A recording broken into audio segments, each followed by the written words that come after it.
I'm coming here with the attitude, I'm going to let this guy coach me. I feel I'm a coachable player.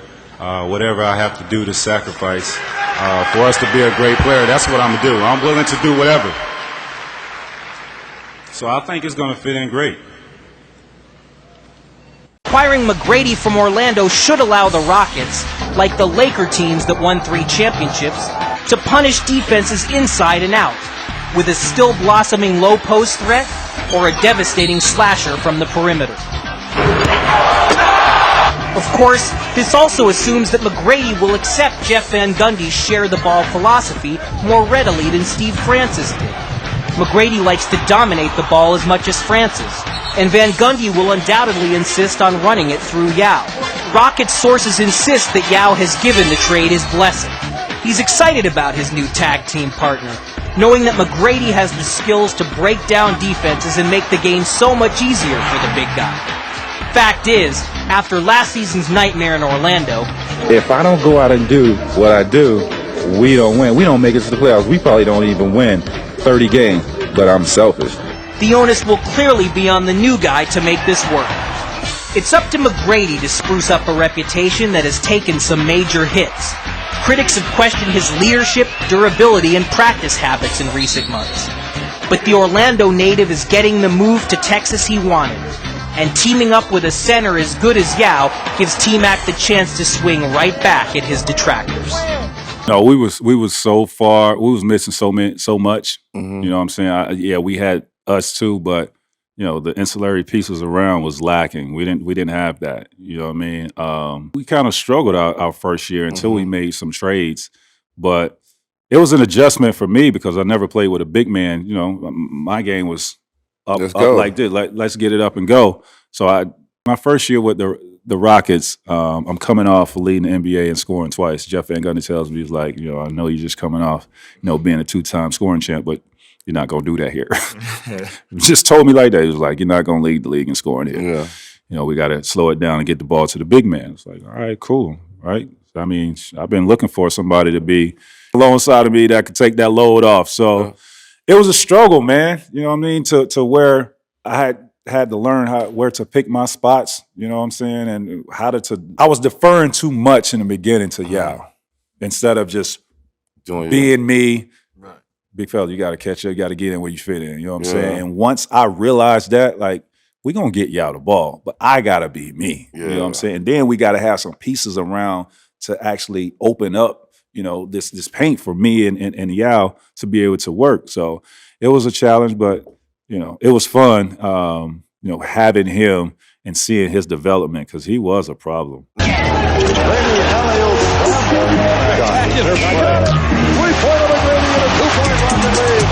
It's the start of a new beginning, man. All the things that happened my last year in Orlando, all the things that were said in the offseason about me. Now I'm with a new team, great teammates, great coaching staff. The fans here embrace me with open arms, and I'm happy, man. Food tastes good. I'm sleeping well, so it's good. Well, the struggle was because, coming to a team where you got a guy 7'5", I think I was deferring too much to Yao and kind of taking a back seat at times. I think he was doing the same, kind of deferring to me, and I think it kind of hurt not only our games, but it hurt our team. Oh, man, it's a lot easier. I don't have to go out and score 25 to 30 points in order for us to win. I could go out and have a subpar game, 15, 16 points, and we still win the game. That's kind of a burden off my shoulders a little bit.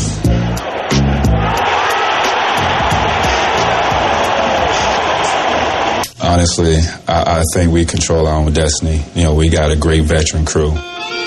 And we have some guys on here that really have a lot of heart and know what it takes to win. No, we're just one. We just go out and play, man. We go out and compete, and that's all that matters. I don't care about it being my team, and I don't think Gal cares about that. Only thing we care about is just winning ball games. It doesn't matter at all. I'm headed in a different direction. I'm looking for bigger things. Also on Friday night, Tracy McGrady of Houston went down without contact. Said he thought he broke his leg. In fact, he just strained his hip, was questionable and doubtful for today until this morning. And Tracy McGrady, about 6 minutes ago down in San Antonio, took the floor. So McGrady will be in action as the Rockets take on the Spurs here coming up in 13 minutes. Obviously, Rockets got a real scare Friday when McGrady hurt his hip and had to be carried off, but apparently he's okay because he's going to be in the starting lineup, Buby. And with his continued development with Yao Ming, this is a team no one's going to want to face in the playoffs. Well, right now, Mike, they're hot for the month of March. 10 wins, 3 losses. They're being paced by Tracy McGrady, all-around game. 25 points, 6 rebounds, 6 assists. He's surprised and a little concerned with just how stiff his right hip felt during warm-ups, and he's wondering if that's going to impair his ability to be explosive and to penetrate to the basket. When the injury happened on Friday, he actually thought he broke that leg, so you can imagine his relief when he found out it was only a strain. He's a little bit uncomfortable with it right now, just stiffness and limited range of motion. Lost in Indiana in a game Greg Popovich was furious with their effort. Bounced back against Atlanta, but the Hawks are the worst team in the league. Is McGrady with a nice move. Now, he's injured. You can see that right now. Now, he's going down there gingerly. He exploded. Now, you could see he shed the defenses right away. But when he landed on that leg. But perhaps he needs to warm up a bit. Sura. Bowen on McGrady, a terrific matchup. Bowen, one of the premier defenders. And McGrady knocks down his first 2 shots. You can have 2 guys on McGrady. Once he elevates in the air, Mike, one of the premier shooters that we have, distance is not a factor. Parker. And he's pounded a lot of minutes on quality teams. Anytime you say you got 5 rings and you were a major contributor, you know that you played minutes. McGrady, nice move, but again, you see him gingerly coming the other way. Yeah. Parker, again to Nesterovic. Bowen, stripped by McGrady, knocked out of bounds, and it'll go the other way. We have 2 outstanding defensive teams here. Not just the San Antonio Spurs, but Houston is just as good. They have really good, solid rotations. Well, you can see without Duncan, the Spurs do not have a post-up game that will command any type of a double team. Foul call on Sean Marks. Now, the Spurs are getting every opportunity, if it was scripted by Popovich, a half hour before the game. Everything is in transition. Paget with a rebound, and we'll reset. McGrady gets inside. Pretty. Just pretty. What a great fade by McGrady. He has that ability that once he takes off, he can glide. McGrady, there you go. It's a catch and shoot. He's got 12 points. By the way, he might have his doctorate's degree in catching and shooting. All right.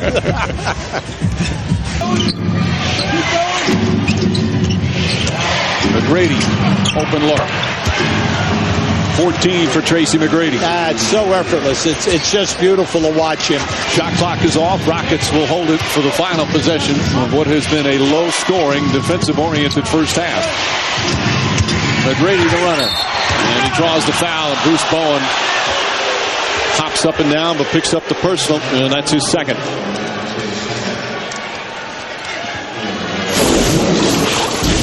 Now just keep an eye down inside with Nesterovic. And there it is right there. See, he did get a piece of it. Tracy McGrady with the hip played the 21 minutes and did not look 100%, but again had 15 points. A very tough player, and he's been able to hang around because he's a tough dude. A beautiful pass from McGrady. Wesley finishes with Weatherspoon, what you say. So the guy playing him has got to pay attention here now. You've got to keep him in front because every time he turns the corner, something bad happens. McGrady. Tracy McGrady able to put it in. Speaking of bad, I mean, this guy's 7 for 12 from the field, and if you just watch him, he's liable to put you to sleep because he's doing it so quietly. And it's a shame he's been bothered by that hip so badly. Yes. Barry has to step up, and he knows it. That's why he's coming in and he's looking for his... Oh, boy. Tracy McGrady has got 20. Now, he made that look so easy. Now we see he passed up an open shot and dribbled into a contested shot. McGrady catch and shoot. Oh, stopped on a dime. Well, not everyone can do that. That's what makes this guy so special. 6'9", lanky, can go, stop on a dime, get up. He's not smiling on that shot either. No. Shot clock turned off as we wind down the third quarter.